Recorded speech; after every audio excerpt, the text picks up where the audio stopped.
Thank you for staying with us. We're chatting with Jess Jones. Yes, Jet Jones, owner operator of Jupiter Crush, and we we're delving into a topic that I never considered even was legitimate: tattooing makeup. When the first time I heard about that, I was like, no, that's way too much.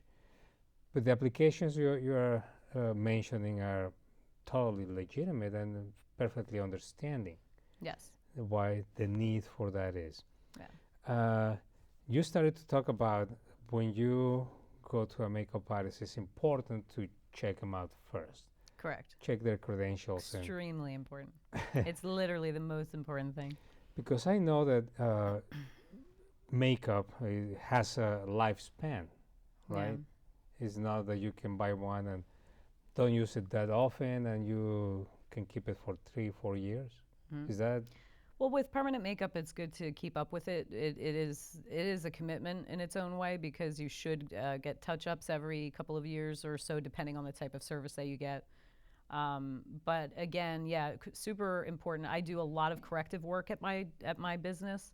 I don't advertise it a whole lot because I don't want to be just the girl who corrects other people's work. I'd actually like people to come to me from the start. Of course. But I do a lot of corrective work because of my makeup background and knowing so much about makeup, which is, for me, the number one issue. If someone is learning permanent makeup, they're only learning one way and one technique. And if they don't have a background in actual topical makeup, how are they to judge what eyebrows look best on you or someone else? And that's what I'm finding is the issue is they're tattooing the same eyebrows on everybody, and not everybody likes the same eyebrows, and not everybody looks correct. Their facial structure is different, or there's things to consider that are kind of part of it, and that's why I feel very strongly about it. And why I do apprenticeships over, I don't like when someone calls me and asks if they can work with me or for me, and they tell me they've only taken a few day class and learned microblading and that's it. Not that there's anything wrong with it. They're microblading. There's a bunch of artists that are wonderful and are very talented, but it is not the end all be all. And there's multiple techniques to this, as well as multiple ways of doing things. And when you choose colors for people, that's also important. And with my makeup background, that's what gave me the expertise to do the tattooing in the first place. And I think that that's why my apprentice is so happy that she's learning this way versus spending money on a short class and then being thrown to the wolves and not knowing what to do. Well, if someone goes to a cosmetology school, they can expect a huge bill, like $18,000-$20,000. Yeah, and that's pretty much what it would cost to do an apprenticeship for cosmetic tattooing. You can make a lot of money doing this work, but you do have to, if you want to, people pay $5,000 or so just to have a week-long class or less. So if they come to me for $20,000 and have 2 years of one-on-one personalized training, or 1 to 2 years depending, I teach them how to do makeup, I teach them how to consult with people, and then we go into tattooing. So they actually learn every step of the way, and they're guided by me the whole entire time. So my apprentice has me watching her do her appointments. I'm guiding her and teaching her. If anyone is interested in having this service, for whatever reason, it's important that they check the credentials, they see how many years they are doing this. You can be a newer artist and be great, but as long as you have you should have some sort of hours of learning time, just like a hairstylist. You want to go to a hairstylist who, I'm not saying that you don't want to support someone who's new, but there's a time and a place for that. Like, for instance, my apprentice who is learning now, she's physically tattooing people now. She just started fairly recently, but she's been with me over a year in total by learning and practicing before she starts on people. So now I'm with her, and she has people coming in, friends and family, and she's doing tattoos on them as a part of her learning experience before she's charging money. Yes. So now, if we can talk about your studio. You mentioned at the beginning of the program that you have the vintage collection. And yes.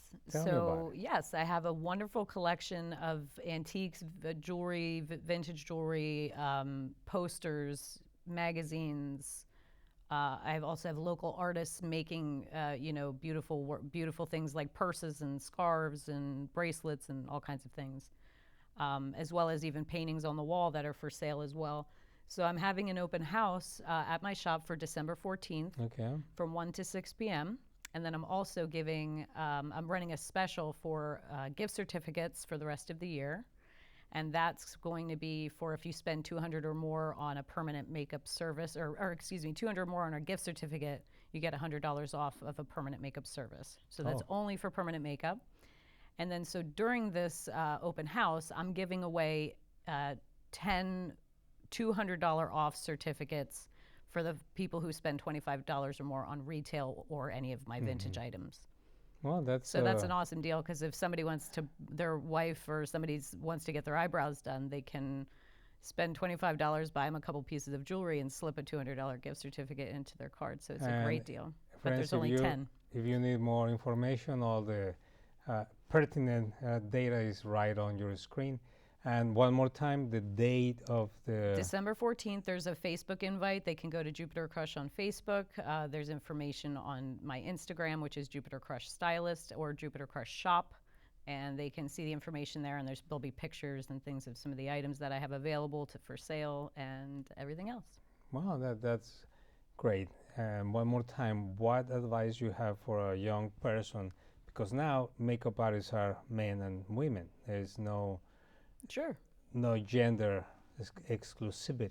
No, there've always been men and women doing. In fact, men most of the time have been bigger in the field of special effects makeup. Now there's more women doing it, which is great.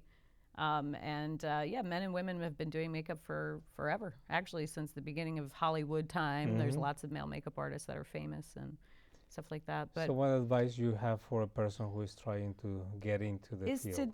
You're always learning.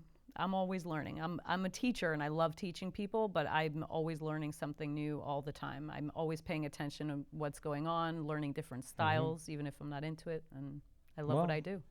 Thank you for sharing with us, and we wish you luck in your open house. And friends, well, hopefully we'll see you next time in Nuestro Valle.